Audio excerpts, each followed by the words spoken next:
ये जानिए, पंजाब यूनिवर्सिटी के इलेक्ट्रिकल शोबे में मुर्गियां पालने का इंकशाफ हुआ है। वीडियो सामने आ गई है।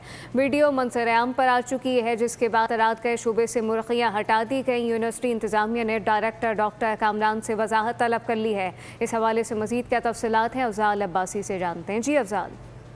जी बिल्कुल, मैं इस वक्त मौजूद हूँ लाहौर की पंजाब यूनिवर्सिटी के इलेक्ट्रिक डिपार्टमेंट के बाहर, जहाँ पर एक वीडियो वायरल हुई कि इलेक्ट्रिक डिपार्टमेंट में जो है वो मुर्गियाँ पालने का इंकशाफ हुआ है। वो वीडियो भी मंजर आम पर आई और इन मुर्गियों के लिए जो है वो खुसूसी तौर पर शेड भी बनाए गए। जब पंजाब यूनिवर्सिटी के तर्जुमान से बात की गई तो उनका ये कहना था कि जो डायरेक्टर हैं इलेक्ट्रिक डिपार्टमेंट के डॉक्टर कामरान, उन्होंने इस हवाले से यूनिवर्सिटी इंतज़ामिया से इजाज़त नहीं ली थी। और जब डॉक्टर कामरान से पूछा गया तो उनका कहना था कि उन्होंने जो है वो यूनिवर्सिटी की खूबसूरती में इजाफ़ा करने के लिए यहाँ पर परिंदे और मुर्गियाँ जो हैं वो पाले हैं। लेकिन जब इस चीज़ का नोटिस लिया गया इंतज़ामिया की जानिब से, तो रातों रात जो है वो इलेक्ट्रिक डिपार्टमेंट से मुर्गियों के शेड जो हैं वो रिमूव कर दिए गए हैं। उसके साथ साथ जो मुर्गियाँ हैं वो भी यहाँ से गायब कर दी गई हैं। जी।